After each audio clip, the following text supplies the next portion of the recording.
Hello, everybody, and welcome to Why Read, episode number 41. And please grab a beverage and get booking with the besties because we have books, beverages, and besties here for the Why Read episode number 41. Thank you all so much again for being here. So, we always start the Why Read show with the same question, which is why read? And I don't know which one of you two wants to answer first, but it's Shaylin and Rock, paper, Tabitha, by the scissors. way, just to be clear. Yes. Hi. Yeah. But yeah, so either one of you, if you want to go ahead and begin with the why read question. Apparently Shaylin? that's mine. Okay. So this is just like in general, why Oh, read? yeah, sure. Let me go ahead and reframe this a little bit better. So the why read question, you can answer it however you want. Usually, rather than it being the origin question of why I started reading in the first place, it's more so right now in your life with so many things competing for your attention, so many distractions around us. What compels you to pick up a book? Like, why read Okay. right now? Mm-hmm. Perfect. Yes, definitely. Kind of one of the biggest what is it? Motivations for reading for us is that level of escapism to kind of like get out from what's happening in the real world and just kind of jump into something that's not real, something that doesn't exist. And for that level of entertainment and that level of just kind of taking yourself out of the moment and just letting your mind wander and explore and yeah, just check out all sorts of things outside of yourself that you can't really get just from your own perspective, getting to see perspectives around I'd say around the world, around the universe, around all the things. Just having that opportunity to step outside of your mind and maybe into someone else's and see how things look from their perspective. I love that. I love that. Somebody here in the chat, Simon here in the chat actually said, Dragons, easy question. Jimmy cracked it. So this was referring to the Chatting with Nuts episode last night when Jimmy said that Okay.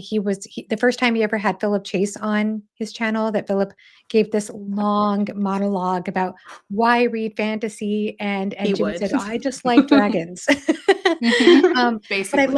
I love what you said though about expanding your perspective because I think that's so well said because in fantasy or in horror, we're going to talk about horror in this stream as well, or in any genre. It doesn't matter what it is, literary fiction, you're getting something that's expanding beyond yourself. And that's Yeah. so well said.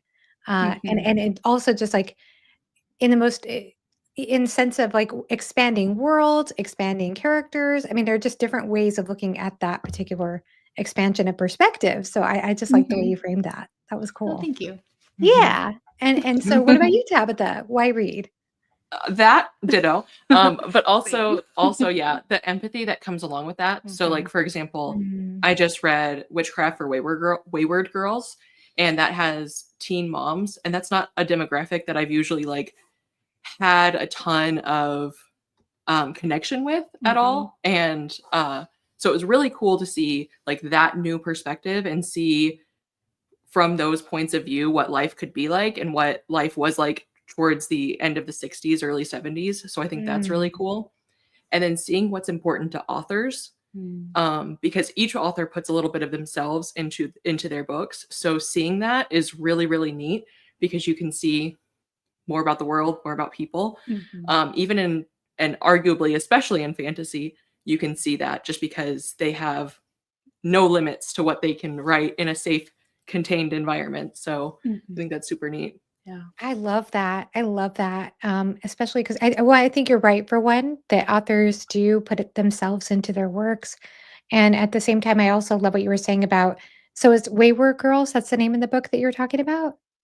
Is that correct? Witchcraft for Wayward Girls by Witchcraft Grady for Wayward Hendrix. Girls. Oh, okay, Mhm. great. Yeah, yeah. Yeah, I haven't read that one. I've only read what Grady Hendrix have I read? It was the Southern Girls Guide Ah, to slaying for Clubs vampires. Yes. or something Mhm. like that. Yes, that's the Mhm. Yeah. one. Or the land of But I love astrologers. what you were saying though about how it gives you that perspective of people in the 60s because I do love that time capsule aspect to reading as Mhm. well. That's Yeah. actually one of my odd fascinations in books is when we have like a time travel story where you have somebody from a present lens or a future lens go back and see what life is like in the past. And I feel like it Mhm. just I don't know, there's something about that that is so fascinating to me. It's always been fascinating to me just to have that Or what they're perspective. or what they're predicting for the future, I think is also, like, super neat to see Mhm. what they think is gonna happen in the future. Mm-hmm. Oh, Like that maybe is something that always was written fascinating. decades ago. Yeah, Mhm. those are fun. It's like, Yes. nope, it didn't do that at all. Or, you're pretty close, Yeah, actually, it's like, oh, sometimes. that's a Oh, I whole theory. know. Yeah. Yeah, yeah, it's so interesting to see how that plays out. Like, sometimes it doesn't come out exactly how they predicted, and then sometimes it does. I Mhm. love reading classic sci-fi for that reason too, where Okay, you could see that a little bit here and there. So Mhm. cool, really cool answers. And I guess my next question to both of you is, what are you drinking? Because you're books, Oh. beverages, and besties, so we got to get that answered too. Yeah, so, Tabitha and her husband recently just got a new espresso machine that we've been playing with the past week. So, of course, I have a little shot of espresso because why not? And then over here, I just have cold brew with a little bit of Mm, creamer. I can't do a straight shot of espresso because I'm not as metal as Sherilyn, but I have a latte. nice, nice. Mhm. Yeah, I have a hojicha drink I created. Ooh. So Mm. I make my own drinks. I have like a frother. You can get these like on Amazon Yeah. or online somewhere. This one has various settings, has 4 settings. It has like a cold Mm. foam setting, it has a hot foam setting, it also just has a hot setting or 2 different kinds of hot settings additionally. And then I just mixed up some milk, so it's actually a latte of sorts. I used oat milk and then this hojicha, which is a green tea powder. This is Oh, really okay. common in Okay. Japan, and my Mhm. husband got me into it, so it almost looks like a Nice. brown matcha kinda drink. Yeah, that's Mhm. interesting. But yeah, it's really good. It's really good. Oh, It's not too high with the caffeine because it's green tea, but I needed a little bit of something because I didn't sleep very well last night, so I do the best yeah. I can. Yeah. But it looks like we have some other people in the chat who have brought their drinks as well. So, Love it. Love to yeah, see it. yeah, and I have to say too, that I love that your channel is Books, Beverages, and Besties. I always have to it's always a little bit of a tongue twister for me to get that out, but I love the alliteration, and I love that because I just think it's the coziest thing. I know it's a common cozy thing to say books and beverages or books and coffee, Mhm. but it is, it's like the It coziest thing is. ever. Yeah. Add Yeah, some rain. It is actually, like, yeah, rainy It and is cloudy raining. here today, so it's, like, extra cozy. Mhm. nice. Mhm. Yes, that's perfect. It We'll is. say hello to some people in the chat really quickly because we have a lot of friends Oh, here. So we people in the have Rid chat. Book, who is awesome in the chat, Mm. and Sam Not So Wise. Yay! Thank you so much, Sam.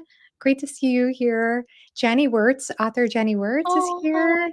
Yeah, I saw you too. I think you meant two mentioned. I think To Write Hell's Chasm. Is that a book that you two mentioned Yeah, recently? Mhm. I was reading that, and then I was also reading, like, 10 other books at the same time, and I was like, "Okay, I need to read this when I can, like, dedicate fully to it," because the prose is just, like, so beautiful that it needs to have, like, it Full needs to have its attention. own time. So, Yeah. like, right now, I'm on a mission to clear out my current reads. I have, like, 7 current reads.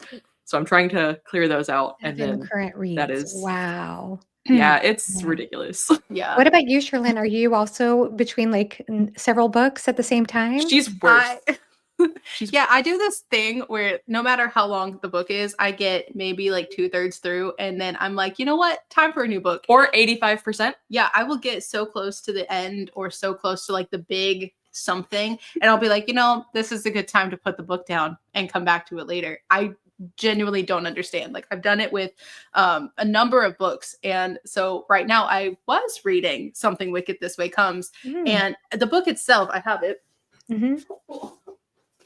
is not that long, and I am in fact like 2/3 through, and but then I've done it also with Black River Orchard, which is a lot bigger, and like still at that same like 70-ish% mark. I was like, so it doesn't matter how long the book is, I just get a chunk through, and I'm like, this is a good time to pick up something else. So I did that, of course.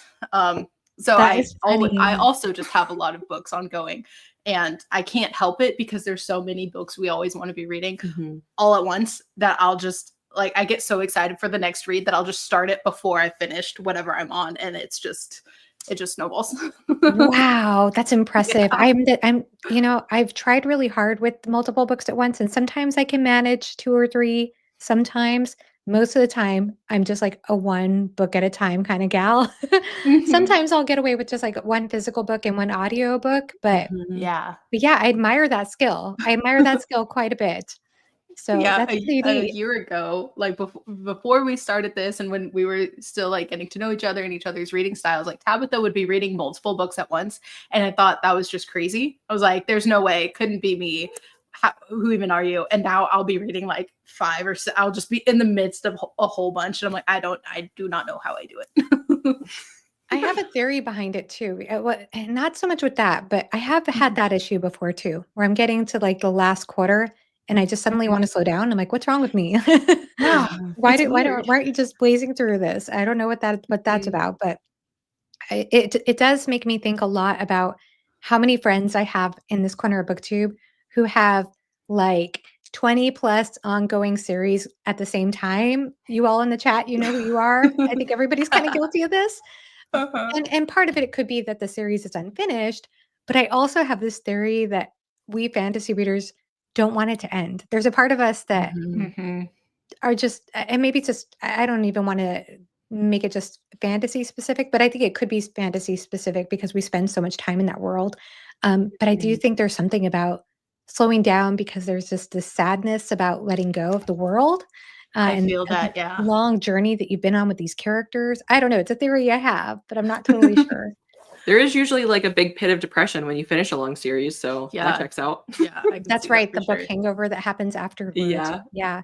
I've Mhm. had it for standalones too, but yeah, there's something about it, like, Mm. especially if it's like a Mhm. long epic journey.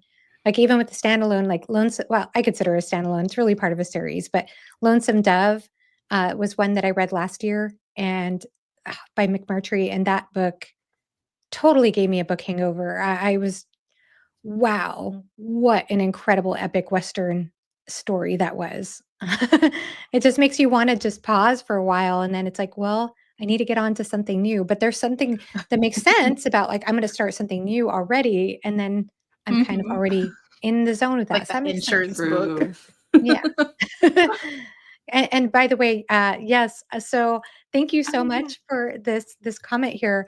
I won a giveaway on their channel. Just recently, I won Discovery by the Mintons, Yay! and it's a book I was gonna read anyway, and I didn't have a physical copy yet, and I was like, "Oh, why not? I'm just gonna go ahead and enter this giveaway," and I won, so yay, I was very, very happy about that. And also, congratulations on 1,000 subscribers. Thank Thank you. you. Yeah. I'm so excited to hear your thoughts. You have such good in-depth analysis on books, so I'm really excited to hear what you think of it. Aw, thank you. Thank you Mhm. so much. I do try. I've been working on it, but I am looking forward to it. I know, John has mentioned that there are a lot of tonal contrasts that happen in the story, Mhm. and I know Mhm. that especially John is a huge David Mitchell fan, and I got into a couple of Mitchell's books last year, and I was a huge fan of what I've read, and I know that Mitchell is so good with, like, different character voices, so I'm excited to see how that might influence the writing in that story. So, Mhm. yeah. Yeah, I'm looking forward to it. Um, and Jenny Wirtz, yay, all ideas originate in the imagination. So yes to books expanding the horizon. Of course, Jenny puts that so Definitely. eloquently. Of That's course. beautiful. Yes. Yes, absolutely. Um, Mhm. and the Brit says here, it was super interesting to see how Mockingbird predicted the future. Mm. Yes. So Mockingbird is a post-apocalyptic book that Ridbook and I just recently read. It was written in 1980, and it's about, I want to say, I can't remember how far into the future it is. It's way further past where we are. But the idea is that humans have pretty much just given up any motivation at all. They're just smoking weed and taking Oh. certain pills to be sleepy, and they're letting Mhm. robots do all the heavy lifting, all the work. Ah. And Mm. literacy has just gone down the toilet, and nobody's really connected to the humanities anymore. So it is Mhm. interesting when we think about the decline in the humanities nowadays and Yeah. also decline in literacy rates and, even though it probably I mean, it certainly is a product of its time, the book written in 1980, but there certainly are some elements that make you wonder Yeah. a little bit. Yeah. That's oof. We have I work in technology and we have had a Mm. huge push to get AI into literally every aspect. And it was really interesting to see people did like they used basically the equivalent of ChatGPT to convert a time from like one specific time thing to another. And I was like, none of those make sense, like at all. But people weren't double checking. So Oh that's where no. also a lot of errors come in. Oh Yeah. So just a There little are certainly a fun. lot of errors that are still present, but it is advancing quite a bit too. And yeah, it does seem to be pushed pretty hard in a lot of areas in life right now. A lot of Yes. corporations and institutions for sure. Yeah. Mhm. Yep, I am making my own I'm trying. I love going to coffee shops too. Do you all ever go to coffee Oh, shops? yes. Too much. All too Much? much. Yes. I love the coffee shop vibe. Like I just want to curl up. Like we have some very cozy coffee shops around here. So yeah, I just love curling up in that coffee shop atmosphere. I also worked at a coffee shop for a few months. That was a fun, crazy time. But I love, yeah, the atmosphere. It's so cozy. Oh, me Mhm. too. Me too. I wish I could do it more, but we don't have as many unique we have a few, but not Mm. not as Mhm. many as I'd like, but I do love the coffee shop vibe. I love that so much Mhm. too. And I somehow seem to concentrate a little bit better when I'm at a coffee shop. I don't know what that's about.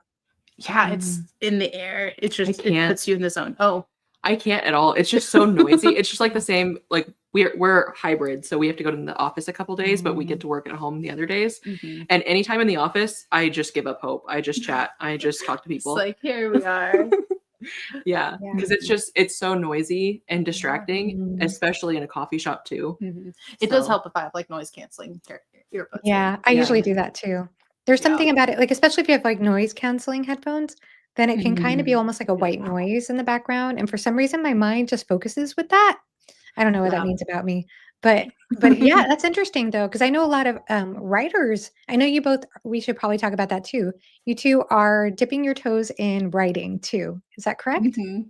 Oh yeah. Yeah, Because I've I know a definitely lot of been writers creative tend to like writing. coffee shops too, yeah. Yeah, it's a great vibe. Yeah, something about just gets in the zone. Mhm. We've done that Yeah. as a group a few times, like with a couple of our friends, gone to a coffee shop to write, and then To we just attempt to mostly write end up and then chatting. yeah. Yay. So what are you 2 Nice. what type of things are you 2 writing right now, if you don't mind me asking about that? So, I'll go ahead. So I have a couple different projects in swirling in my mind right now, and they're very very different from each other. But I'm excited. I'm very excited about both of them. So I kind of go back and forth on which one I'm like giving brain space to and kind of working on. But they both take some of my like favorite things and like turn them into stories. So interestingly enough, both of them started from like a world building standpoint of just like building out something that I love into something that can actually be more than that. So like one of them is like dark academia, which is one of my favorite Mm. genre niches. I love all the vibes around dark academia and being on campus, especially when it's one of those older campuses, like the older architecture, and it just has like that air to it. So one of them is like set in that, and I've done a bit of figuring out. Well, I think I have a good bit of that story figured out, and like characters beginning to flesh out, and so that feels really good. And then another one I'm working on is I am just obsessed with the cosmos and outer space and the stars and all the unknown out there. And so I started like just kind of envisioning like something in that realm. I don't even know how to like I started there and then like just expanded into something else, and Tabitha's gotten to read a So bit of it's not dead. it is not dead. Oh, good. No, actually, yeah, funny enough, it was this week I had like the inspiration for like what the story should be, because I created this like idea of like the world or like kind of what's taking place, but I didn't really have the actual like driver for the story. I just kind of had like here's a like character in a space, and I don't know what to do with that yet, but the inspiration hit this week actually. So I was going to talk to you about that later. But yeah, that one I was like, oh my gosh, that's it. Like it was funny enough, like a week ago we had gotten together with some friends, and one of them had asked me like, are you writing? Are you working on anything? And I had told her like this one thing in particular that's just been like sitting in my head, just kind of waiting for the right thing to click, for the right thing to come along. And then sure enough, just a few days later, the idea hit and I was like, this is what it was waiting for. This is the thing. So those are the two projects that I'm not like actively pursuing, but they just kind of stay living up here, and I'll like make notes and kind of jot stuff down as ideas come to mind. So hopefully I will be able to dedicate some time to one or both of those soon, because I love having those stories in my head. And like, it's so funny because I'll think of, oh, this story, and like, and I'll picture it because it exists in my mind. And then I'll be like, oh, I wonder what happens. And be like, I have to write that. That was mine. That was my idea. I need to do that. So that's where I'm at. That's so interesting. And I know from watching your channel that you're a fan of some dark academia stories, like Ninth Mhm. House, which I loved. And you Mhm. also Did you read mentioned the The second Secret. one? I didn't. I heard it not Okay. so good things about it. It was not. What did you all think? Same. I told her to wait till book 3 because book 2 was not good. Yikes. Funny enough, Yeah. I suggested book 1 to one of my friends, and then I did tell her to wait on book 2, and she forgot and read book 2 and was like, "What was that?" And I was Oh like, "I no. don't know. I haven't read it." Oh no. That's too bad. Because I remember I read that Mhm. book. I want to say it was like the year it was popular back in, I think, Mhm. Okay. 2019. And I remember I read it on Halloween and just having the best Oh, experience that's with it. fun. That's Yeah, I just actually have like really a awesome. really great memory of that book, like just Yay. feeling completely immersed in it. And then I Mhm. heard, yeah, I heard the not so positive things about the sequel, which I was Mhm. okay with because I thought, for me, it honestly worked just as a standalone. Like I didn't feel like I Same. needed to have questions answered or needed more Mhm. necessarily. So I was happy with Yeah, it I that feel the Mhm. way. same way.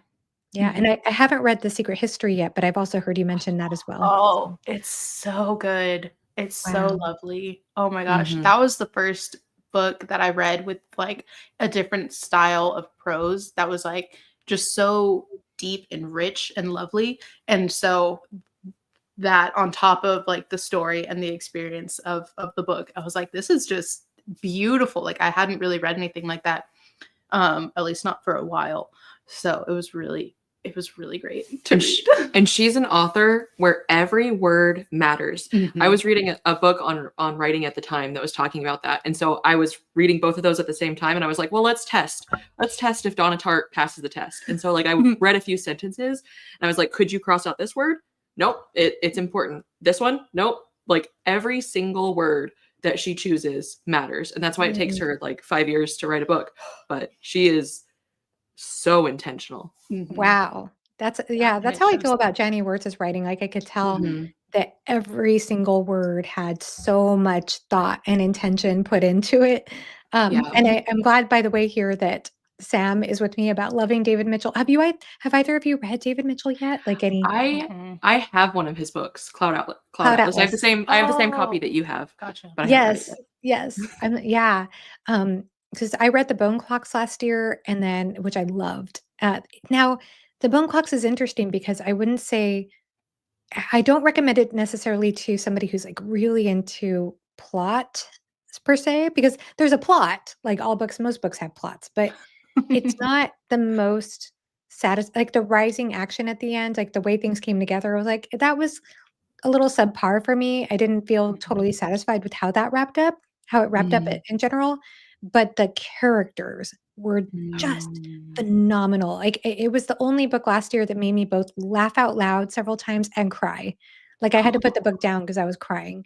And yeah, I got that invested in the characters. And it was like I in love characters. oh Yes. my gosh. Yeah. And it follows, I wanna say, like, 5 different characters over different decades. So you start out with a 15-year-old girl named, I think oh gosh, is it Holly? I cannot remember the name now, but there's a young girl, teenage girl that you follow in the first story, and then you skip ahead 10 years to the next character who's totally different, and then the next 10 years, a character who's totally different. They each have, like, their own Mm. very distinct personalities, but it feels like they're perfectly the product of their culture, their socioeconomic status, where they live, everything, and then at the same time feeling like real people, like, they feel like real people.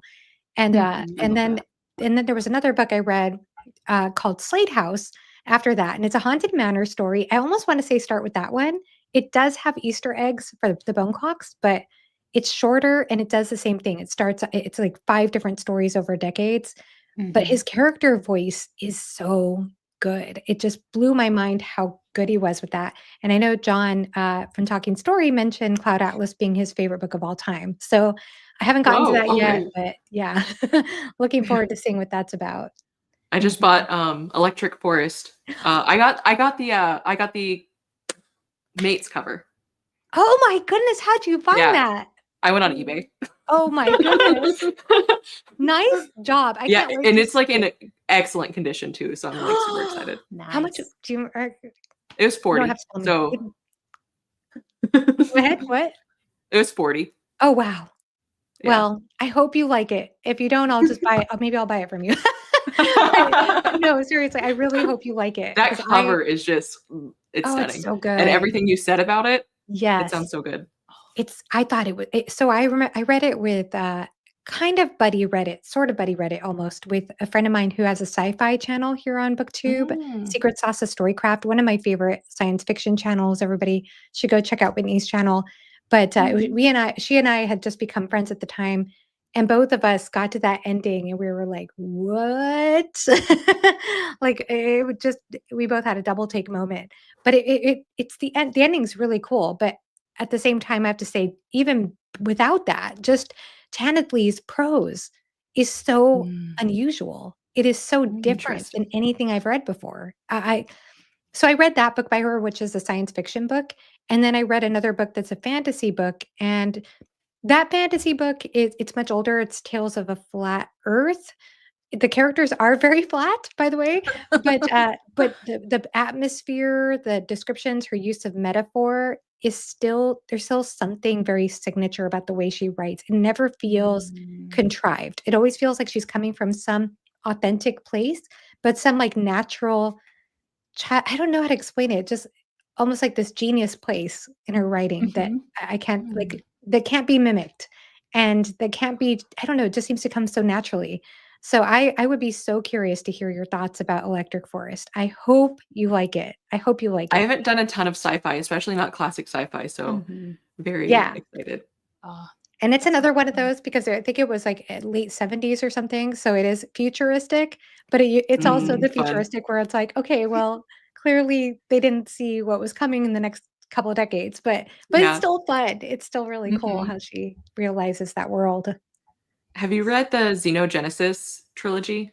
I have Um, not. No. okay, it's so weird. Is that the It's the Dawn, yes, yes. I remember now. Oh, Yeah. oh, yes, by Octavia Butler? Yes, Mhm. yes. I read Dawn last year, Okay, okay. okay, Yes, okay. I love that. I always forget the name of the Loved it too. series. Yeah, Yes. yeah. It goes by 2 names, Xenogenesis and Lilith's Brood. That's right, Okay, So, yeah. yes. So, yeah. yeah, I read Dawn and really interesting, It's so alien bizarre. it I is love it. very bizarre, isn't it? It's Mhm. wild. It's so wild. Uh, Fantastic book. I've wanted to read on Mhm. too in that series. I've also heard from, specifically from Whitney that Secret Sauce is Storycraft, that the next books are not quite on the level of the first one, so maybe that's why I've held off, but I do wanna continue on at some point. I think Mhm. Octavia Yeah, Butler's my favorite was amazing. book 2. I thought it threw me off for a minute that there are Oh, different perspectives in yeah. each book, Uh-huh. um, but I like how it explores different groups of people and how they respond to what's happening in the world and how they're going through that. Mhm. That's cool. Wow. That's so neat. Um, so I definitely gotta continue that at some point. I'm just gonna highlight Jenny's comment here. Coffee shop flashback 60s and 70s.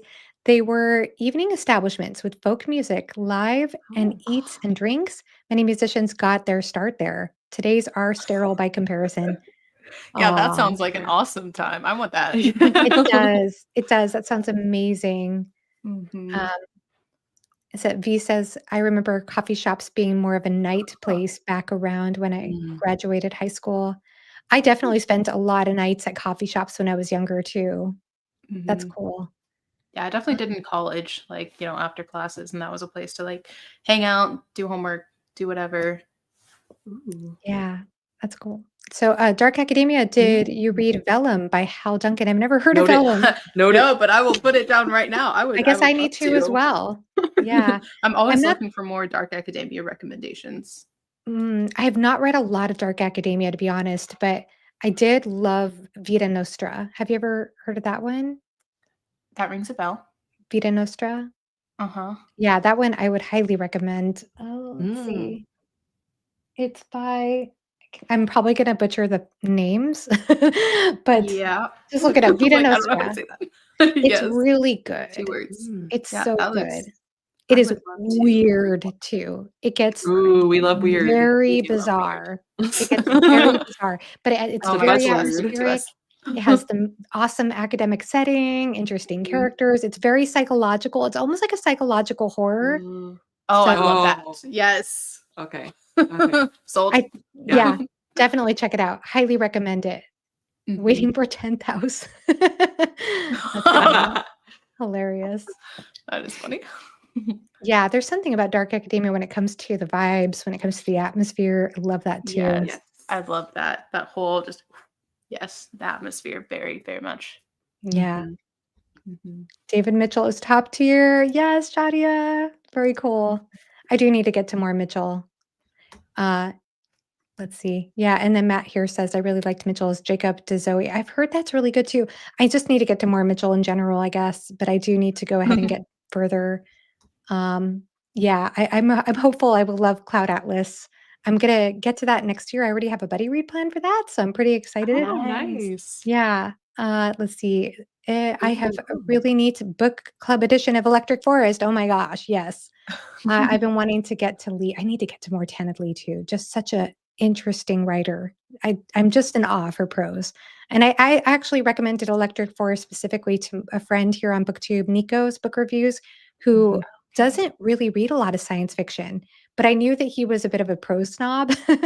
And so I had a feeling he might like it, and he loved it. He absolutely loved it. So Yay. That's Oh, that's awesome. awesome. think if you're interested in interesting writing, I think that she uses a lot of color descriptions. You'll notice it's like very chromatic, her Mm. prose. Oh, I Ooh, love interesting. that. I love So color. yeah. Let's I see. think Not sure which one that was that I was from. about do. xenogenesis. Okay, I had a feeling. Oh, I see. Yeah.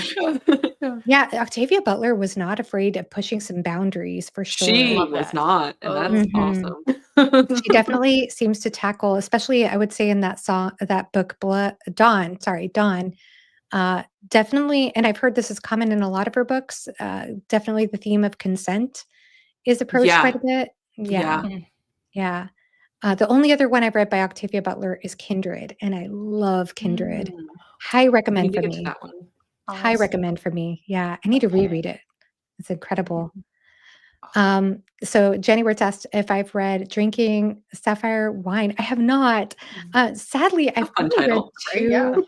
Yeah, I've only read 2 Tennessee Lee books. I know that my friend Nico, who I just mentioned, is gonna be doing some kind of read along for another Tennessee Lee book this next month, and I don't remember what title it was, if it was that title or a different one, but it does seem like she has some interesting titles, and, Mhm. I appreciate the recommendation, Jenny. I'll have to check it out.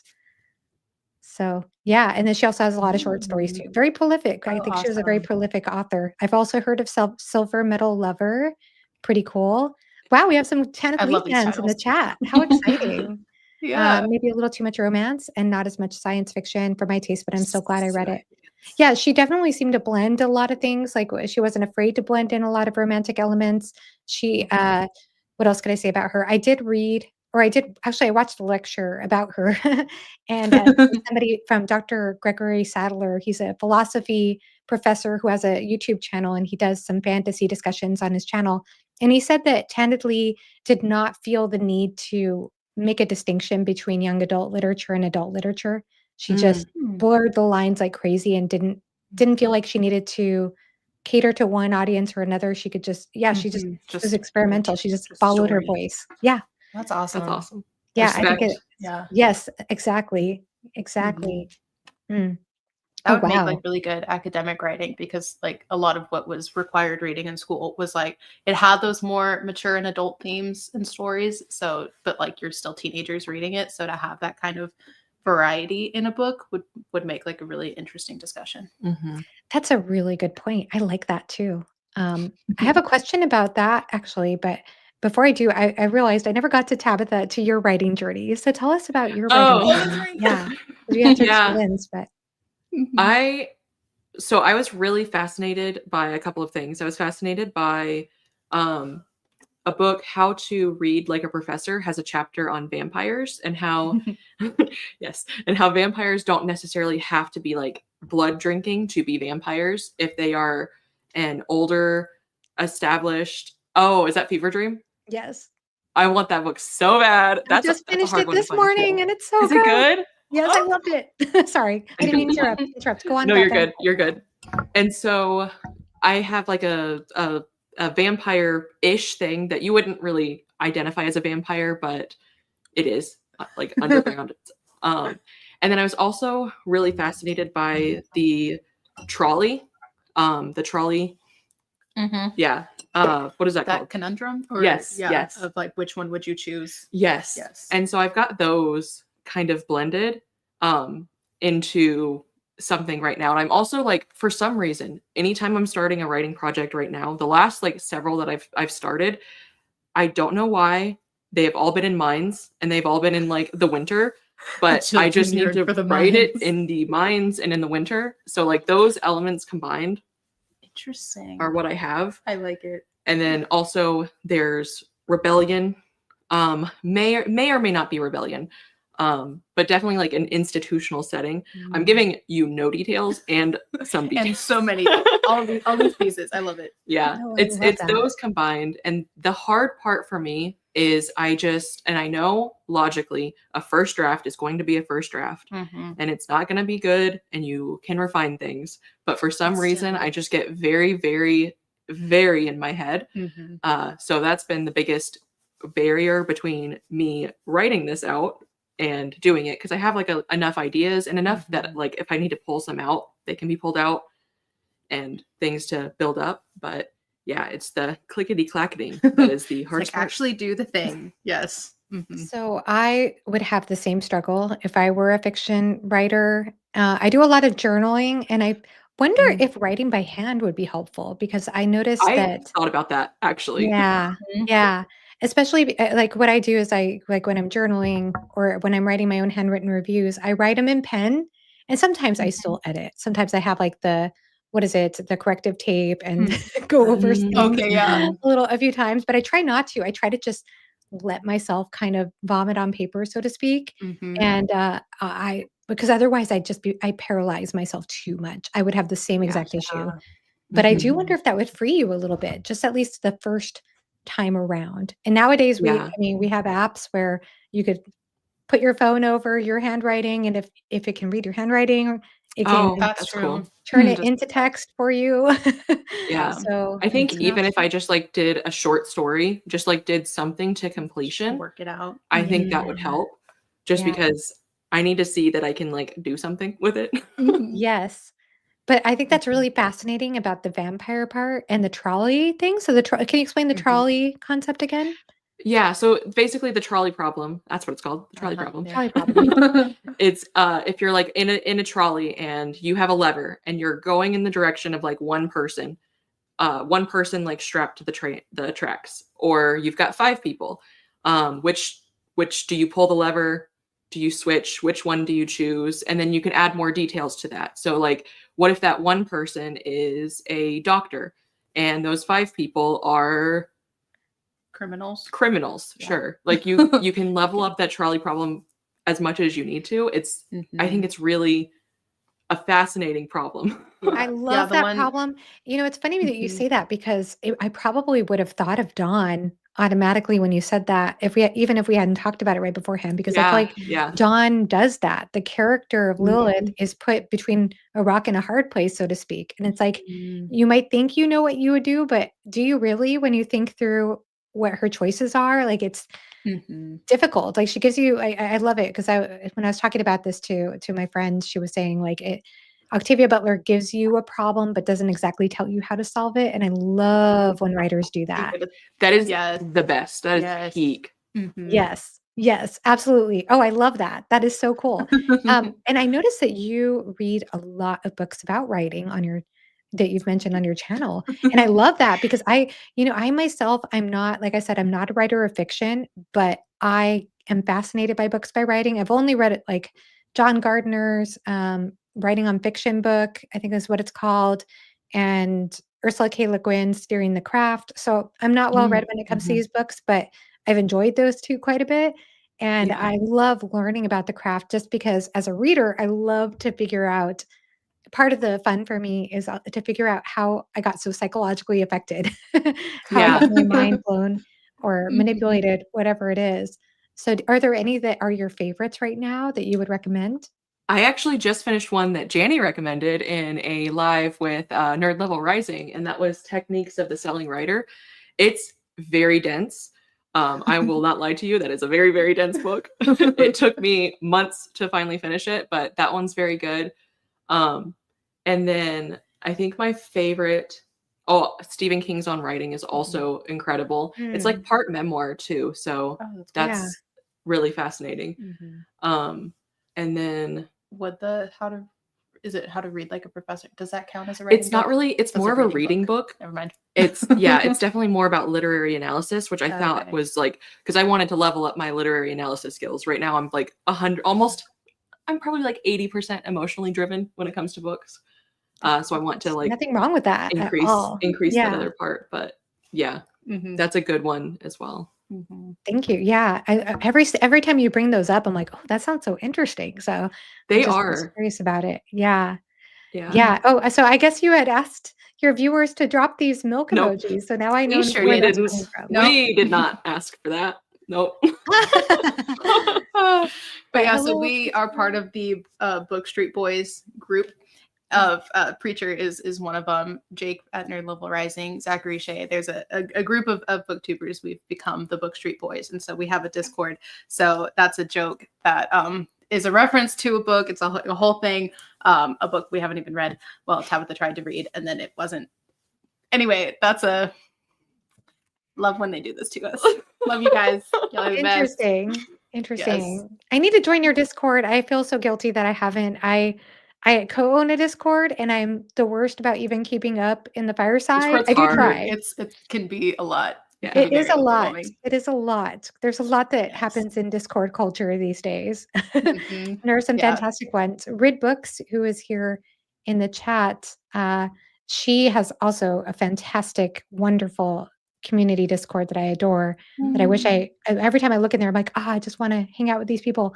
But yeah, it's always so busy. I do want to though, so Mhm. I will join at some point. But just so you know, if I'm not super active. That's why. But yeah, great to see you all. Thanks, Or friends. dropping Love all y'all. these milks. Um, thank you so much for clarifying. So Nico is reading Book of the Damned by Tanith Lee, in Okay. November, which is also a cool title, That's an That's awesome title. fantastic. isn't it? Yes, I Yes. know. I told him, I was like, "I really wanna join. I don't know if I have space, but I might." He said it's not long, so I might give it a Okay. shot. Who knows? Mhm. I might try some Robertson Davies for that academic vibe. I've never Mhm. heard of that author. Me neither. Cool. And That's Kindred is awesome. amazing. I do need to get to Parable of the Sower. I've been told many times about how good that is. But yes, Fever Dream, incredible vampire book. It is not Can't like wait. it's not a jump scare type of novel. But it's so atmospheric, it's historical, it's swashbuckling, it's got great humor. I Ooh. Oh, I kept feeling like I loved the characters so much. I loved the characters because we follow this guy who I don't know, have you all read A Song of Ice and Fire? Not Or yet. maybe watched the show? Yes. that one. Okay. So you know who Robert Baratheon is, right? Yeah, yeah. Yeah. Mhm. So I feel like the main character that we follow in here, Abner Marsh, to me, he felt like not exactly in looks, but almost like a very exaggerated Robert Baratheon character. Okay. He's Okay. gluttonous and he's burly and he's no Mhm. nonsense. And but he's described as like 6 feet tall, 300 pounds, full of warts, not very. Sounds like King Henry VIII. Yeah, there you go. But my goodness, I adored this character. I adored him so Awesome. much. And then he's juxtaposed with a vampire character who is very handsome and who is into poetry. And then I had the weirdest experience with this book where I've been wanting to get more into poetry, which I know is super Yes. nerdy, but I've been interested in poetry. And I taught my mom She has an English degree and she knows a lot of poetry. She actually called me last week, a couple of days before I picked this up, and said, I want you to look up a poem by Lord Byron called She Walks in Beauty. And I thought, okay, I'm going to look at this. And I made a mental note. I need to look up She Walks in Beauty. Turns out that poem is heavily referenced in this book. Like, Oh, that's so Interesting. cool. wild, That's wild. Like, interesting because That The Vampire was a story that was taken from Lord Byron that's and right. got written out. I don't have a physical copy of that yet, but Mhm. so that's really interesting. Mhm. really? I didn't know that. Interesting. Yeah, yeah. Oh, that's good Yes. to Yeah, we know. found that Yeah, out recently.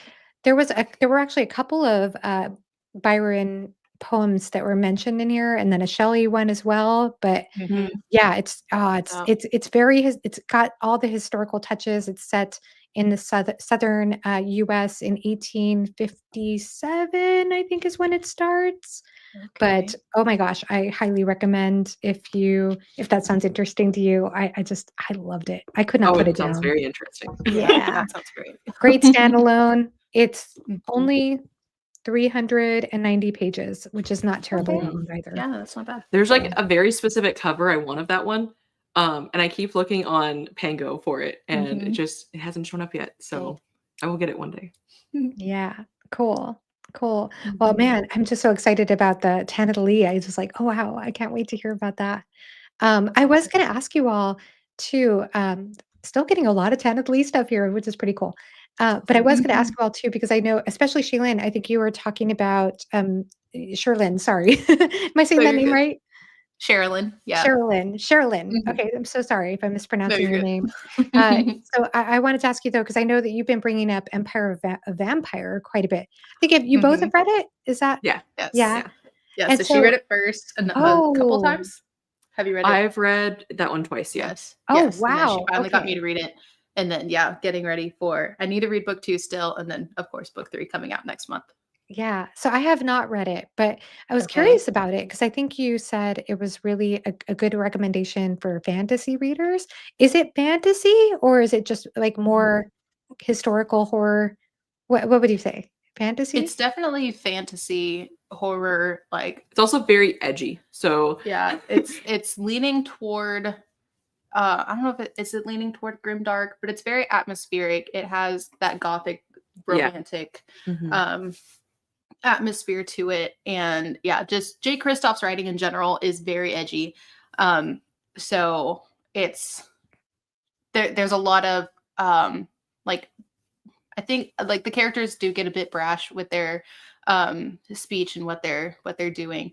Um but like he doesn't sugarcoat anything. He doesn't make anything gentle. Like it's very like there's a lot of stuff that's in your face, but like um none of it was really anything that like was shocking for me.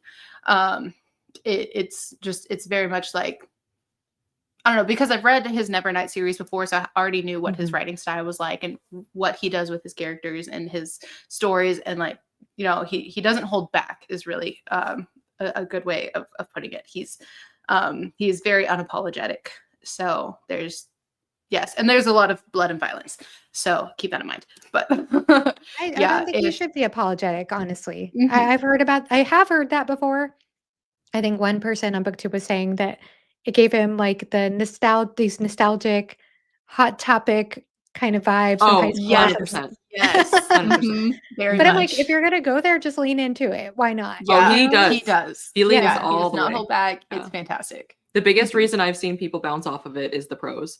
So it's mhm, just the style of prose is not going to be for everybody. mhm. Uh, that's what I've heard too, but I guess I would have to read it to know what I think about Yeah, that. Yeah. yeah. I am curious Luckily, though. I've heard you 2 talk about it so much, so Mhm. yeah. Yeah, yeah, I definitely liked it. I loved Nevernight. And then yeah, I need to read Empire of the Damned mhm, in preparation for Empire of the Dawn. But yeah, I like his storytelling. I like what he does with his characters. I like that he doesn't hold back. So it's all around a good mix for what I like to read. Yeah. Yeah. Mhm. Um, and I was watching too that you all had some great horror recommendations. I think, like horror for beginners. I wanna say it Mhm. was on that list as well, I think and so, yeah. Yeah. as like if you're a fantasy reader, that's like a good horror to try out because it's Mhm. a fantasy setting, and yeah, it does have it's vampires, it's vampire hunters. It has a lot of that to it, so then it kind of can segue into horror for if you're a fantasy reader. There's definitely horrific elements for sure. There's quite a bit of horrific stuff. Yeah. Yeah. I'm Mhm. not the biggest horror reader, but, I definitely am interested in reading more from the genre. I think the ones Mhm. that stand out to me that I've read so far, uh, definitely Pet Sematary by Stephen King. That's probably up there as my one of my favorites of all time. Mhm. Yeah. Yeah, it's Mhm. a powerful read, but It's so good. it's a book that, like, I read 2 years ago and completely blew my mind how much I loved it, how powerful I Mhm. thought it was, but, oh my goodness, I lost my cat last year, and I was thinking, as much as I love that book, Oh, I'm so glad I read it when I did and not during Yeah. this season of my life. So, oh, major trigger warnings there, but it's a okay. very powerful read, especially exploring death and grief and with the supernatural It's twist, which I thought was incredible. Love that book. Mhm. I For also like sure. I mean, I've liked some other Stephen King books too, like Salem's Lot and parts of it, parts I did not like of it, but, That's uh, fair. yeah, let's see, but yeah, and The Child Thief by Brom, that's another one that I enjoyed. Have you all read Ooh. Brom at all? We Under are the table. Yes. maybe yes, there's a Brahm book that we're currently in the midst of. That's a Oh, little bit of a really? it's coming up and y'all get to hear our thoughts on it soon. Oh, I'm looking forward to hearing about it. Yeah, I haven't read Yes. anything but The Child Thief. I listened to the audiobook of that actually twice, 2 years in a row for various reasons, but, it's really good. If you are a Peter Pan fan, I highly Yeah. recommend it. It's Oh, a okay. dark horror Peter Pan retelling, also fantasy. Definitely has some fantasy elements, Mhm. definitely has some Arthurian lore that's woven into Okay. it. It's and it's a portal fantasy. I thought it was incredible. All of that S- sounds So great. so Slewfoot um is also really, really good. Mhm. Ah, And it's like Puritan plus witches. And it's very intriguing. Plus like some also mystical elements Mhm. as well Yes. that are a lot of fun. Mhm. oh, that sounds cool. Yeah, I know. I definitely need to get to more Brahm, but that's yeah, I definitely need to get to more Brahm and more horror in general is what I'm realizing from watching your all's channel. Uh, Mhm. yeah, and I do like a lot of Stephen King, but yeah, Pet Cemetery is the standout when it comes to horror. I also love Mhm. 11/22/63, which isn't quite horror, Yes. but it's just such a Mhm. phenomenal book. Oh my I gosh. have been begging her to read 11/22/63. Yes. For She just months. won't do it. I have Yeah. such a long TBR. Preacher Yeah. is in the chat, and Preacher needs to help me bully her into Okay, the reading. more you push me, the more I will not read it. You know how this goes. Yes, it is a phenomenal book. I come It's from a great. family of King fans, and King is so Okay. prolific that everyone like, at least my parents and I have 3 siblings, my sister not so much, but my 2 brothers and my parents have all read King, but we've all read different King from each other, which is the funny Oh, that's thing. cool. Nice. But That there's my so oldest many. brother, 11/22/63 is my oldest brother's favorite book of all time.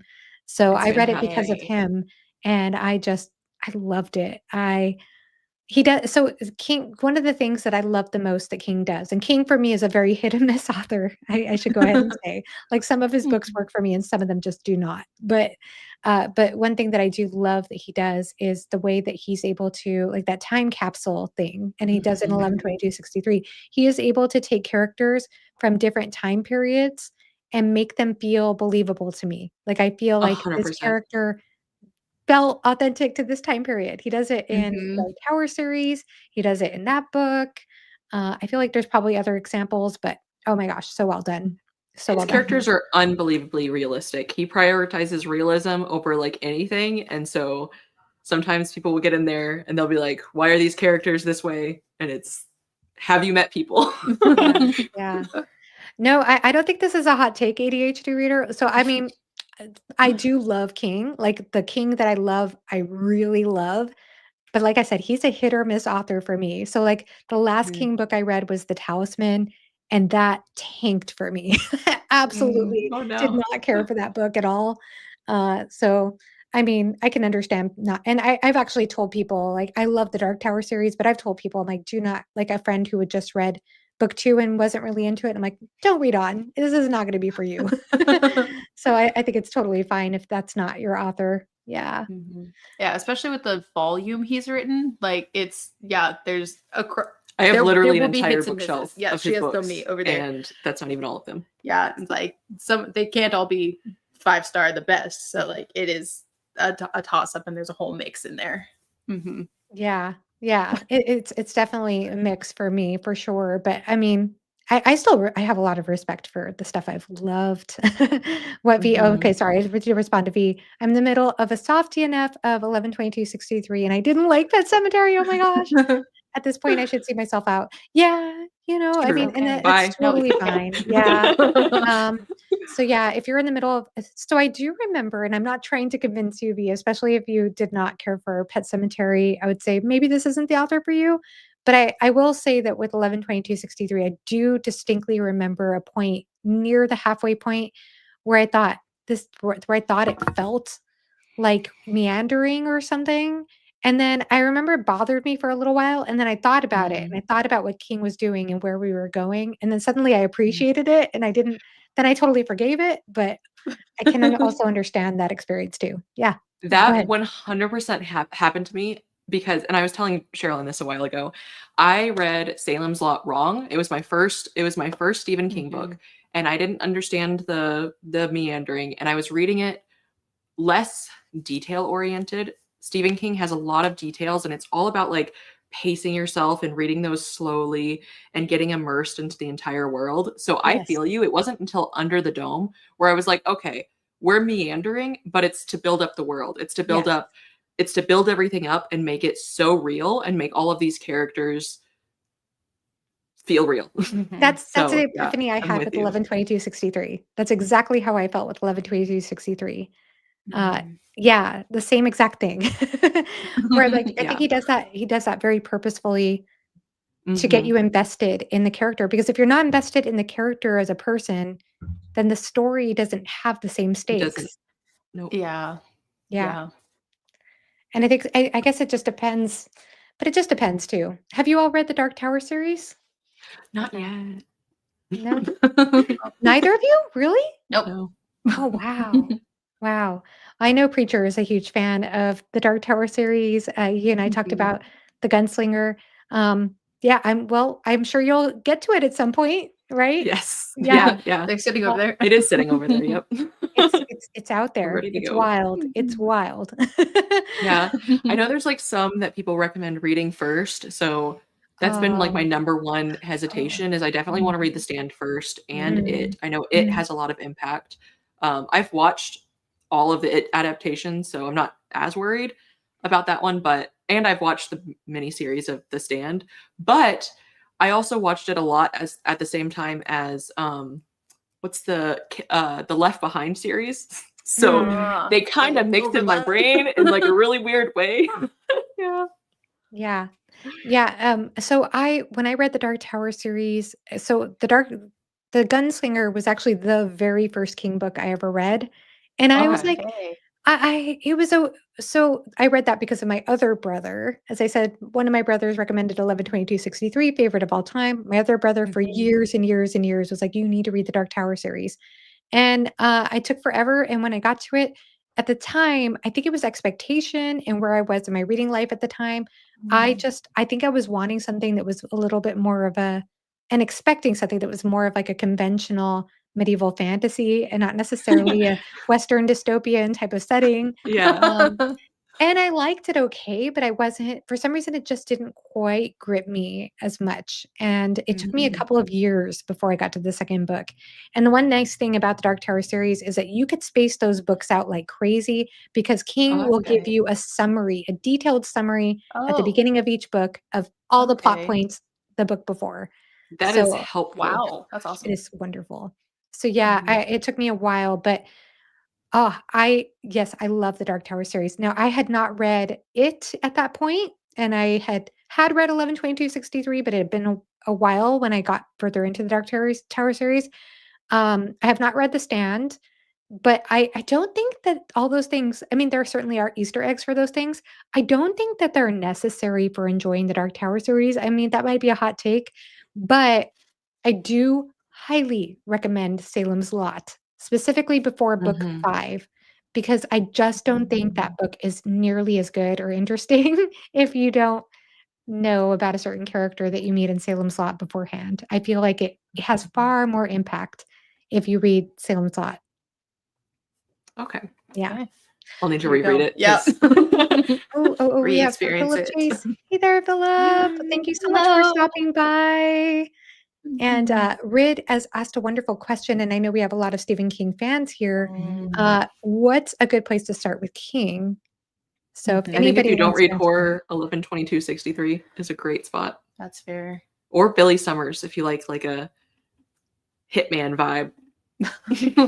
My first King was The Shining, and um, that one, and I read that one about a year ago, and I just read Revival recently, and they both do um, this he does this thing where it feels very normal for like he establishes this baseline of like this is just normal, this is comfortable, this is there isn't anything like that out there in your face, weird, strange, horrific. And then he starts to like twist and turn, and then it like builds slowly after that, and then it just hits you in the end of what he does. So both of those in my experience, for I read The Shining before I'd really read any horror at all. And then I read Revival recently. Still reading more horror now, but even that one, they both did that thing where it's like they didn't start out feeling like horror at all. They were just like, this is a story, this is about the people, this is about the characters.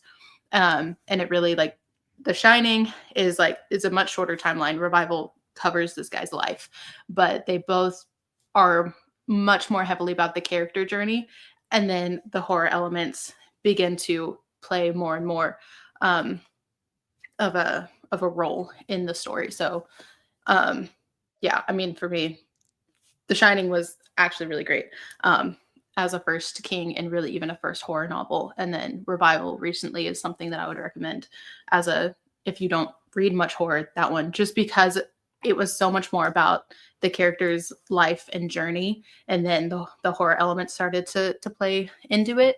That one I think was really good also for new horror readers. I see my husband recommending The Long Walk, and that is a really, really good one too. It has really good commentary on the Vietnam War.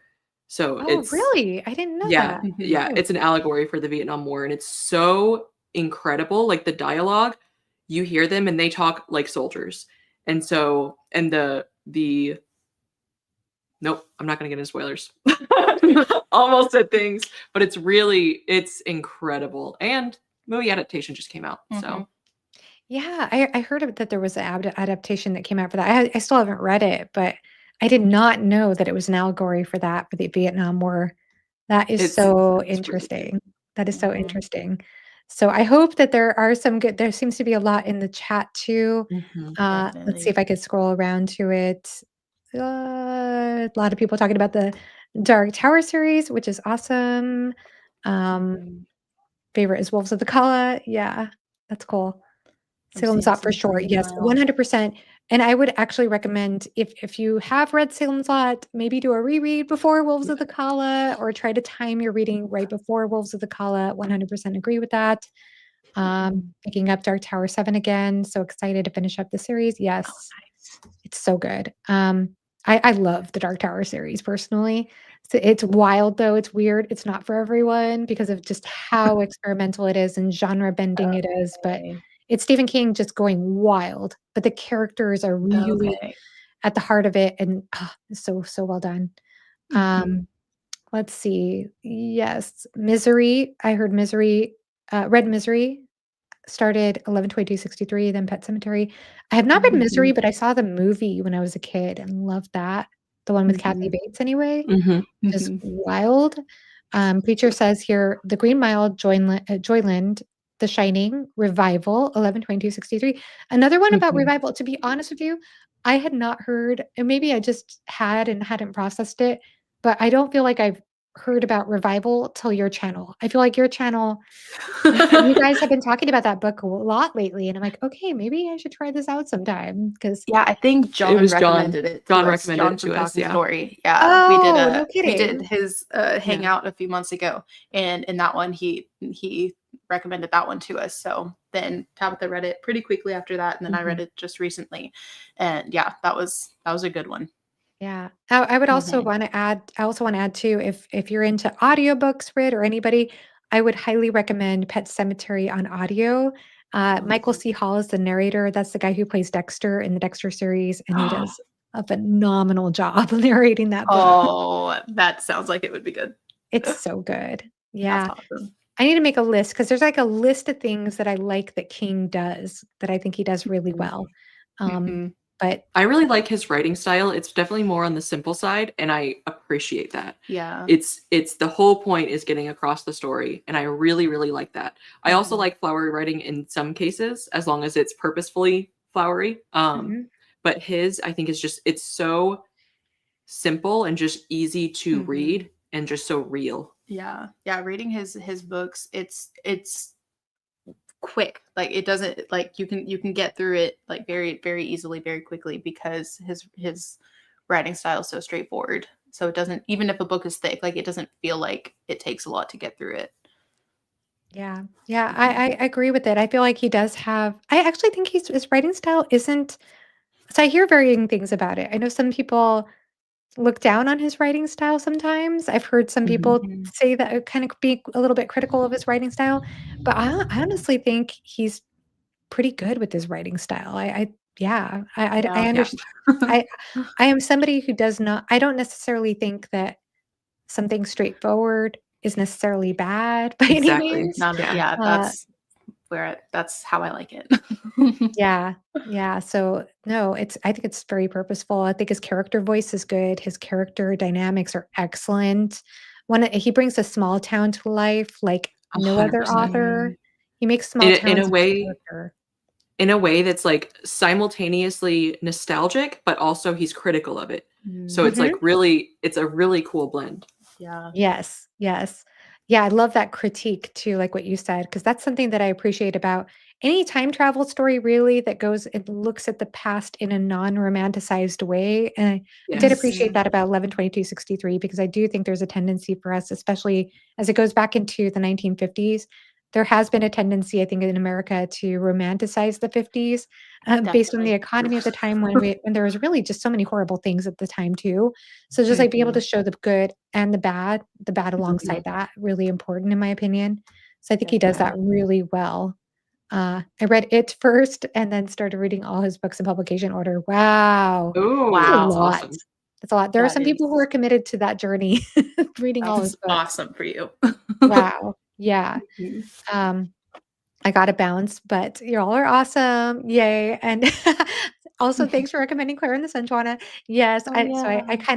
I kind of teased him a bit this morning because he gave Preacher Weeks gave his list of books that he's gonna get to by the end Mhm. of the year, and he mentioned Yes. Ramel Broadcasting recommending Claire and the Sun. I'm like, I Yeah, that was me. happen to recommend that to you too in your Yes. underrated books. It's because I he and I remember both that. recommended the same book, but talk about Yes. somebody else, like, so Ishiguro is somebody who I would say is, like, very much a minimalist when it comes to prose. Like, his Mhm. prose, Okay. on the surface, it seems very simple and clear, but it is Mm. like the iceberg effect to its I love maximum. that. Like, there's so Okay. much underneath what he's saying.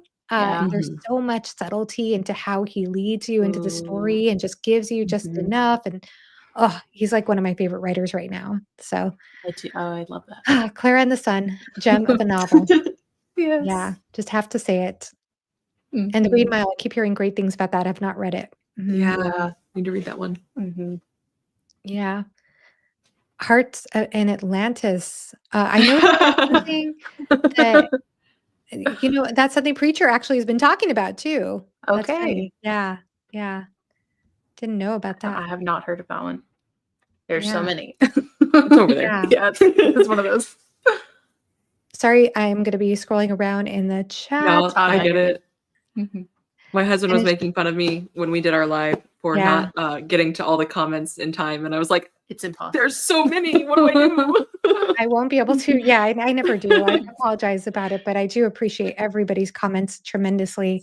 Mhm. Yeah, and man, something wicked this way comes. One of these days, every year I say I'm going to read it, and then I never get to it. It's Same. so good. Yeah, what Q was saying there, like he does a lot of meandering like Stephen King does, but his is very like poetic and philosophical. Oh, I love that. And it's just like, to me, that's what the book is about, is that meandering and like kind of the yeah, philosophizing, just kind of and he just has such a beautiful way of describing things, and like it's a very poetic writing style that like it's the complete opposite of being just like straightforward. Like he uses lots of words, but none of them feel unnecessary. Like, sure, it's more words than you need, but at the same time, he uses such specific words that he's not just kind of filling in like here just piling on words and description for the hell of it. Like he's doing it on purpose with very specific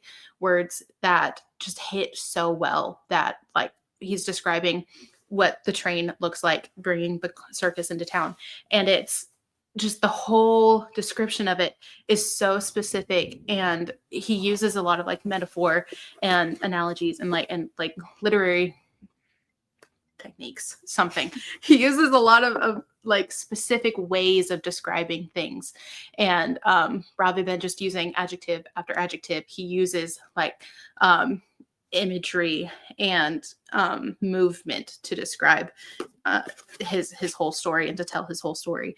And oh my gosh, I love the prose in this book that I haven't finished, that I put down to read something else for. But yeah, oh my How do we gosh, do that? You're I making me want to pick it up absolutely right love it. now. It's Do it. so good. Oh. I'm so serious. And it, despite it being like there is a lot of that. It's very like full. There's a lot of like flowery prose, but when I read it, it feels like hypnotic. Like it sucks me in, and I just read like faster and faster. And it's Is that what these so, stripes actually are? They're yeah, actually like a it literally, spiral? it feels like going around on like a merry-go-round, and you're just like, and I'm like, granted, okay, She's also obsessed with circuses. I am so- obsessed with like the circus carnival motif. I haven't dissected that to figure out where that comes from, but definitely like that level of whimsy is just something I love to experience. Sounds like you need to read it. It has a clown. Clowns are different, and he's living in a sewer. That's a very That different is kind of situation. different, to be honest. Yeah, but yeah, this one, funny enough. So I've been reading this a lot at work, and that's not like a bad thing. I take breaks at work to like walk in our conference room to like just get some movement in, and so I'm walking in a circle while I'm reading this book, and it very much like, it feels like I'm on the like merry-go-round at the circus, and like and just like on this spiral, and just like getting sucked into the story. And it's oddly like, it's very poignant for this story and this writing style, but it feels like very hypnotic, like the movement. Anytime I talk about the words, the prose in here, I'm just like, it's very lyrical, it's very like there's a lot of movement. I'm like dancing Yes. through this Yeah. book. But oh no, I love talking about it. There's so many just like descriptions and meanderings that I'm like, I need to highlight and tag. I've been reading the ebook, so I don't have anything marked up in here yet, but I'm like, there's so many pieces. I'm like, that's beautiful, that's brilliant. Yes, that's exactly like the right words, the right phrasing. Like, oh, it's beautiful. I love it so much. That sounds amazing. I love you. that, because anything that evokes that sense of atmosphere, that sense of Yes. imagery, tone. Yes. I feel like tone Mhm. and mood are some of the most underrated aspects of storytelling that Mhm. I always want to bring more attention to, but Yes. Yeah. oh, It's that very sounds much that way amazing. that it like gets into your bones, and you feel the story, and like it's moving through. Yes. Yes. Yes, and to do that while still carrying you somewhere, while still Mhm. drawing you forward, that Yes. is a talent. That is a talent. Mhm. Yeah, So, for sure. Yes. sounds so good. Well, Now I wish the October was a little bit longer because it does feel Right? like the Like there perfect. are so many books I want to read specifically in October, and I do Yes. not have enough. 31 days is not enough. Yes, absolutely. Um, let's see here. I might read The Remains of the Day, which is another Ishiguro book, next Okay. year or sooner, depending on my mood. My mother got me a copy recently. Fantastic. I love that book so much. Oh my gosh, so many good Nice. books. Hey there, Jake. Your level rising is here. Chopping milk. um, Love you so the guys. answer to this, another Ishiguro book, yes, I have read Never Let Okay. Me Go, which is probably my least favorite Ishiguro book, but I still love it. Ah, I still love it. Okay. It's a big there's a big spoiler in that book, so I recommend going into that book knowing as little as possible. But I did know the spoiler before I went into the book, to be honest with you. But I don't think it really took diminished my enjoyment. I think it's still Okay. well worth reading personally. Really Nice. interesting story. Yeah, Mhm. highly All recommend right. Ishiguro. Mhm. it's good to Oh. know that that's your least favorite because I didn't love that one. Um, Ah, to be Okay, you read it. fair, yes, I read Okay, it for my workbook club, that makes sense. and to be fair, it was put up as a sci-fi book, and I get yeah, it, but it also isn't for a while until that that's true. comes to Mhm. be, and so I was like, "Where is that?" Mhm. So yeah, and I didn't get drawn into the characters as much with that one, so it's good to know that that's your least favorite of It his. is my They get least better. favorite. Yeah, I still really liked it though, So but there's I a can understand what chance. you mean about that. So I Yeah, did, like I said, I did know the spoiler going in, so I think that affected things yeah. a little bit. Um, I didn't know that, what I'm sure you mean. yeah. Yeah, I that's know really nothing. tricky, isn't it, when the genre itself is kind of connected to a spoiler? I Yeah. don't Mhm. know. Yeah, that is a really tricky thing. So Mhm. yeah, it's interesting though, the whole entire science fiction aspect, and it sounds like you were having this expectation when you were going into it, science Yeah. fiction. Because I Mhm. read 2 books recently, and I thought about even doing a video about this, which I might do. I think I will do a video about this and talk about how I would have never in a million years guessed that either of these 2 were science fiction books, like, almost from beginning to end. One of them, there was Mhm. tiny signaling, but both are classified as science fiction, and I'm like, "But Mhm. how?" I guess I have a very combined idea of what science fiction is, and so it's just a question I have about expanding my own parameters when it comes to genre, and also looking at historical context as well, which I think can also figure into the equation too, which is interesting. But Mhm. yeah, yeah, cool. Meandering and philosophizing with perfectly chosen words sounds like Shar might like our boy Severian. So, I know that you do, so let's see. Um, let's see. Interesting question there. They're very different from one another. Yeah. Though Wait, I'm what sure that one is who influenced by the other. So Severian, oh, sorry. So Yeah, I was Hadrian like is from, just to clarify, Hadrian Mhm. is from the Sun Eater series. I've only read the first book. And so this is the thing about Hadrian that I find interesting. How would you all describe Hadrian? And don't use the word melancholy Oh, can you just use melodramatic. melodramatic? or don't use the word melodramatic. That was the word I was going to say. Don't use Sorry. that word. Um, I mean, I think he's caring. Without using the word melodramatic, I think he has a lot of care. He cares a lot for the people, and he cares a lot for humanity. So that's a big word that I would use if I could only use one. introspective. No, I'm just kidding. That's a good Oh, one. that Yeah. is actually a good one. Yeah. Yeah. Mhm. Actually, I Yeah, think I that did that ties accidentally much. give a good one, which is melancholic. I think that that actually Mhm. is a good synonym um, Mhm. Yeah. for melodramatic. I just honestly, Mhm. and every time I hear about him, and every time I've read it, I mean, it's said I think at least 3 to 4 different times in the first book that he's Mhm. melodramatic, and I'm like, Oh yeah, but He there's still it's he like still a says that all it later. almost feels like a joke within the series at this point that he is described as melodramatic so yeah. frequently.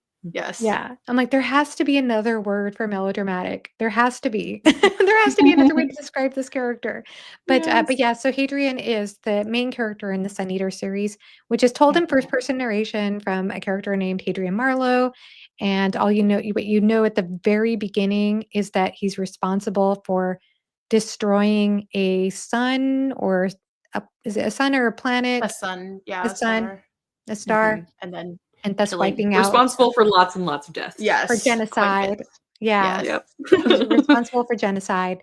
And then Mhm. in the Book of the New Sun series by Gene Wolfe, which was highly influential on Okay. the Sun Eater series, though Rockyo, Yes. I guess, did not read the first book until towards the end of writing the first book of his series.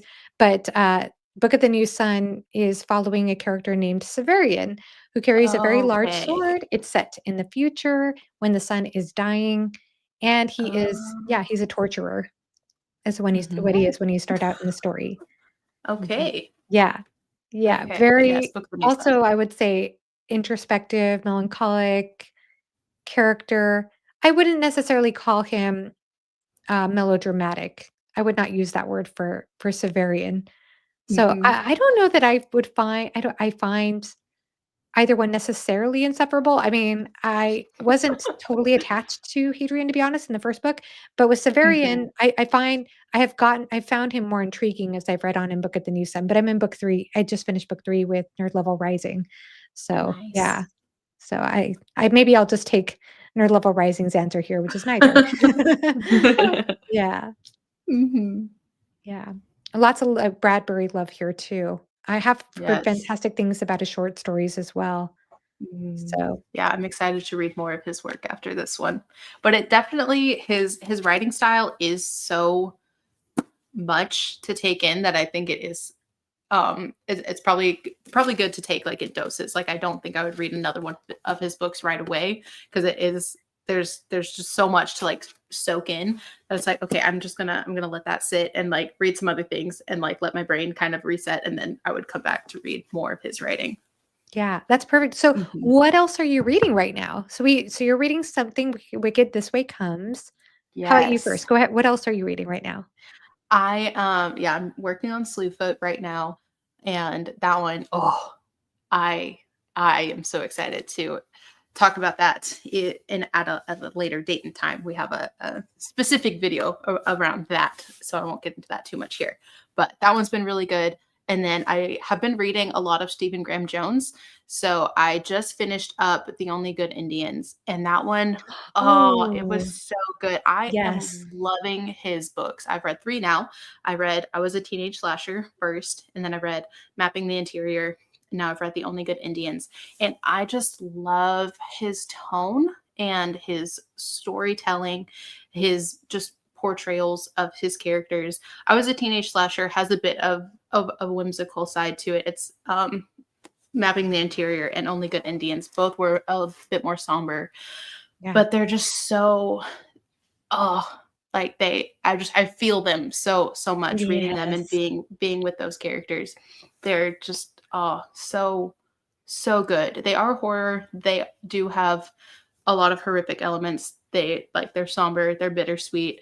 They're even despairing at times. Like there's a lot of that, like dealing with grief, dealing with guilt, in a variety of ways. And so like they are like heavier books, but they're really well done. I really, really like his writing style and his storytelling. So that I'm on a Stephen Graham Jones kick right now, and it's beautiful. Wow. I did read The Only Good Indians a few years ago. I actually have a really Okay. old review of that book on my channel. Mhm. But I remember being so impressed with the narrative structure of the book because it does this Yes, interesting shift at a certain it point. does. Mhm. And he uses, like, newspaper articles in an interesting way, really interesting Yes. storytelling. Also Yeah. loved it too. I love that Mhm. story. Oh, it's Wow. so good. It is Wow. so good. Yes. I need to read and I don't know what's wrong with me. I really feel like I should have read more Stephen Graham Jones at this point. I have There's heard just so mixed many things. books. There's so many Yeah. books. Oh Which my one would you yes. recommend next? What would be a good next one to recommend? Okay. Let's see. I think I do really think Mapping the Interior. It's a novella. It's like 100 or 150 Interior. pages. It's not much. It's not long, but it's a very very just sweet story. It's a boy it's a bit of a ghost story. Like a boy sees a ghost of his dad who has passed away. And the it's not so much a like haunting, spooky, scary story as it is like the ghost is there for a reason, and the boy gets to kind of work through having lost his father, and like what does it do to like be seeing him again, and what is he there for. It's like it's such a short story, but it does pack a punch. It's so lovely, and it just each of Stephen Graham's Jones's books so far that I have read, I end just like hugging the book, like just the characters Wow. and what they went through and where they end up. I'm just like, oh, yeah. So that Napping one the is Interior, very is that what you lovely. called it? Was it Napping Yes, the Interior? I'm gonna write that down right now. yes. Thank you. Oh. Mhm. And so what are these 7 books that you're reading right now, Tabitha? I actually just whittled that down a little bit. I'm reading Lion, Son of the Forest, which is a Warhammer book. Nice. It's deep into Warhammer. It is not a good Warhammer beginners book, I would say. It's also very, very plot centered, and lore based, like world building. It's world building first and foremost, then like plot, and then like maybe character. And it's got a lot of battles as well. So, working my way through that one. And then Guards, I am also Yes. working on, and that is excellent. It's going to be a really good one to finish, and I'll probably continue into the Night Watch series within Discworld just Yes. because it's a lot of fun. Have you Mhm. read a lot of Discworld so I've far? not read a lot of Discworld. I've only read Guards, and Men at Arms. Okay. So I read the first 2. Okay. Yeah, and Okay. I meant to get to the 3rd one this year. It hasn't happened, but but I have Yeah. really enjoyed those 2. I think I actually Yeah. preferred Guards, which I don't know if that's an unpopular opinion because I think a lot of people might prefer the 2nd one over the 1st one, but, Okay. but they're both great. They're both great. So, yeah, not Yeah. surprised at all that you're enjoying that. Yeah. It's humor is tough, but this is like in my mind the good humor. Yes. So I like this one. And then I just finished Mayfly, which is an interesting like almost uh, it's not really commentary on American Psycho, but it's definitely based a little bit on American Psycho. Okay. So it's really interesting in that sense, Mhm. because American Psycho is already a satire. So making a satire of a satire is just it's a very interesting spot to be in. Uh-huh. Yeah. Um, so that's a book, Mhm. and That's a book. and then I finally progressed 20th Century Boys, Oh, which yay! yes, Mhm. Yes. is very Stephen King-esque. Mhm. It has a couple different timelines. It's got an apocalypse that's gone on, Oh. and it has them when they were children and then when they're adults and how they're dealing with this apocalypse level event. Mhm. And it also just has really, really, really good characters. The characters in this are very fully fleshed out and they have very interesting conversations amongst themselves. Mhm. And it's neat. That's I don't cool. remember what else I'm reading. There's Wow. so much. There's so That much. there's so much Oh, that Crime and Punishment. I am Oh, technically technically, still reading. yes, that in I'm process. I finished part 1. Have you read Crime and Punishment I before? read it last year. Mhm. Okay, sweet. Yeah. So, loving every minute of it, and it is coming soon. I will complete it soon. But yeah, Mhm. it's very, very powerful, and it's another one where every word matters, and it's so rich, and I just love that character. I love character-driven things anyway, Mhm. and I love unhinged characters. Oh, yeah. He's a bit unhinged, so Mhm. Oh, that's a good the way to put it. Yeah. Mhm. Yeah. fun spot to be in. I agree with you. Very unhinged indeed. I think multiple Yeah. characters in there are unhinged in Yes. Dostoevsky's writing. Yeah. Yeah. No, I read it last year. I Betty read it with my mom. It was a reread for her, but she Okay. wanted Oh, me to cool. read it because it's her favorite book of all time. So I had Oh, some good nice. discussions with her about it just, in person. But yeah, that's Mhm. I mean, that's definitely something you wanna take your time with, so I can understand Yes. Yep. why it's one of many, and I've heard you both talk about the 21st Century Boys? 20th 20th Century Century 20th Boys. Century Boys. Boys, Mhm. okay. So is Yes. that Yeah, historical? it's No, would you it be said like alternate post-apocalyptic. history? Yeah, Yeah, it's it's a manga series. Mhm. Preacher Reads actually recommended it to us, Oh, but yeah, it's a bit of historical fiction, but it's like alternate history. yeah. Like it's its own in like science fiction Yeah. and Yeah. other. It's a lot of things. It's a lot of things, and if you say all of them, then it's a bit of a spoiler to Yeah. say all the things. Yeah. But it's that sounds a interesting, though. Now you have me more it's intrigued by saying that. Mhm, it's really good. It's really good. And they're also very, I mean, it's manga, so it's very quick. mhm. And it's fully finished. And it really, I will die on the hill that it should be an anime because it would be the perfect anime. It would be so freaking good. It's got Oh, such a good story that so many people would love it, Mhm. but not everyone reads things. So it would be cool to well, have that It is dang. information. horror as well. It does have horror I don't help. think I Yeah. mentioned that. Mhm. Ah, that's cool. Oh, by the way, I got excited because in your horror recommendations, you mentioned Uzumaki, which is another book I read on Mhm. Halloween a couple of years ago, and I'm like, Yes. that book Nice. is So good. wild.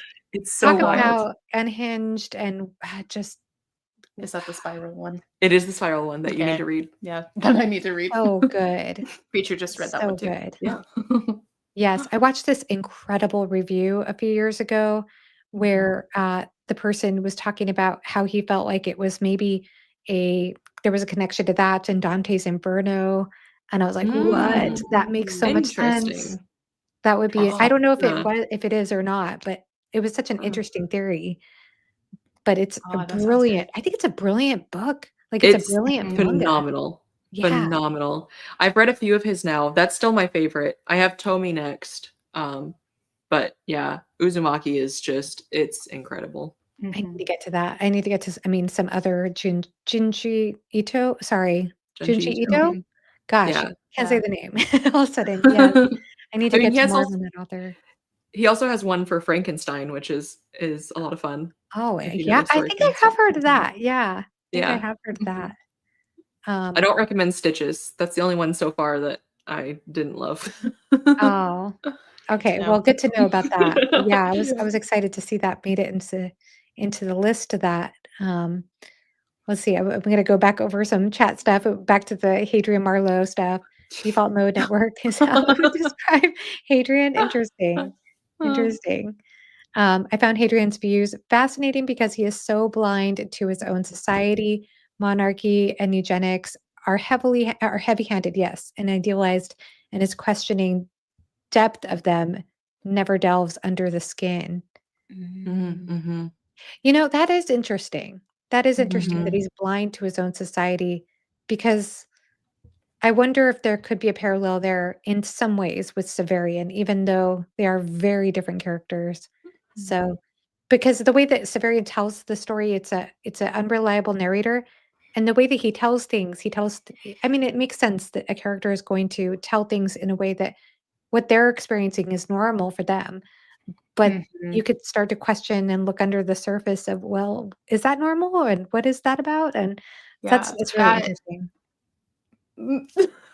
we both have thoughts. Yeah, this something that early on in Sun Eater, like something that they demonize in their society of like the like AI and like incorporation of technology and computers into life and living beings. I would like there there's a bit of a question between like let's see of how much can you incorporate technology until and then it's not human anymore or Mm. um there's just a lot of rub in incorporating technology into life and that's a point that I like noticed very early on. I'm like, y'all have technology everywhere. Y'all are like manipulating human life at the DNA level.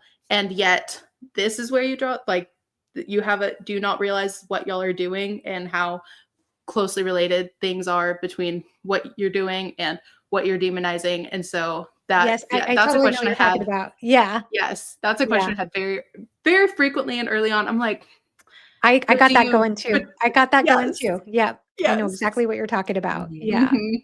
Yeah, it brings up a really interesting ethical dilemma if you think about it, Yeah. with the Mhm. way That's things also a are. common theme explored in Warhammer because there Mm, are entire species that have like ingrained so much technology Mhm. and how that can go poorly as well. Mhm. When you were talking about unreliable narrator, it's not a fantasy or sci-fi, but I know you read outside of that too. Have you read My Dark Vanessa at all? yes, I have. Okay, okay. I That have one's my a own yeah, sorry, go ahead. heavy hitter. That one's a heavy hitter for like unreliable narrator. Oh, yes, yes. Yeah, I have Mm. my own list video from a few years ago of the 10 most dark and disturbing books I've ever read, and that definitely made the list. I need to do an All updated right. list of that because there have definitely been a lot more that I've read since then. But that book disturbed me on a level that most other books haven't, like to the point where Yeah. I needed to be kind of guarded for a few days after reading that Oh, to just 100%. process. Yeah. Mhm. 100%.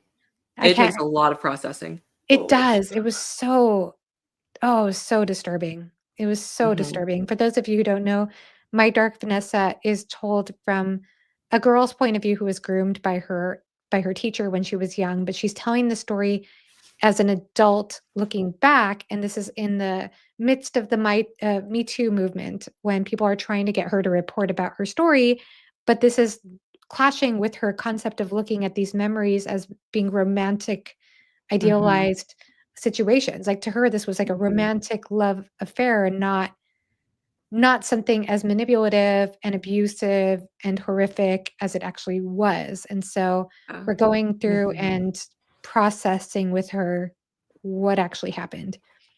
Ooh. And I think it's such Mhm. powerful writing that the character can be saying one thing and you're like she's saying how romantic it was and how beautiful it was and how you as the reader are filled with sadness for her and disgust at the situation and just like you just want to protect her from everything that happens to her. So it's such powerful writing. Mm. Oh, yes, that's so well said.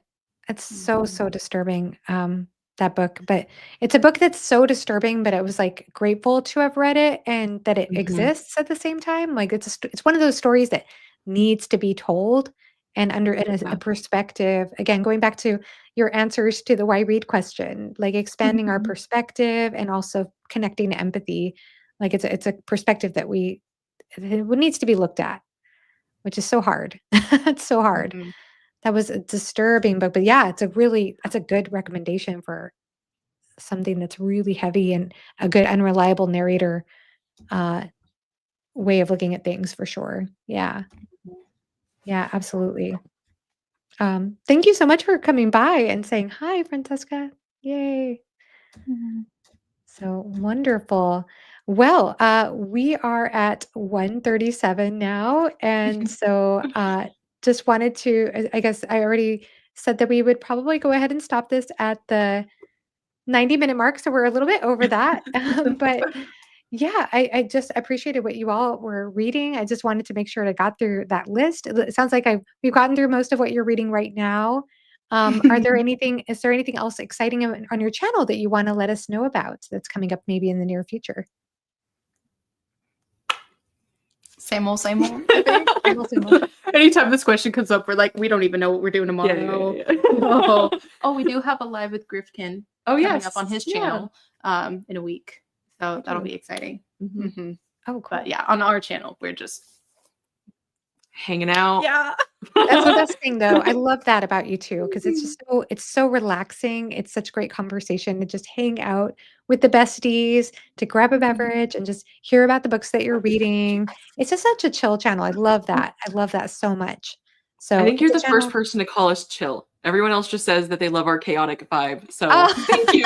Thank you. Yes. for me, it's chill. I'm just like, I just Oh, like, I'm thank gonna hear you. what they're reading. And usually you two are reading books. It's neat because you two do read so many books at the same time that inevitably there are always books that I've either heard of or that I've read before, but also always some books that I've never heard of before. So Oh, I cool. love Yay. that too, because I always love to learn about new books. I love to hear about Mhm. that. So That's wonderful. And I'm just again so happy that you two reached 1,000 subscribers. I know you guys are just going to Thank continue you. growing and love watching your journey. So, yeah, and I want to thank everybody in the chat for joining us today. Loved Mhm. hearing all your thoughts about all the books. And Yes. yeah, chaos and can be chill. This is true. So, thank you for validating that. Thank you. Yeah. All right. Well, thank you guys so much for Mhm. joining us. And Yes. until Thank next you. time, have a great rest of your day. Bye Bye, bye. Bye, guys. guys.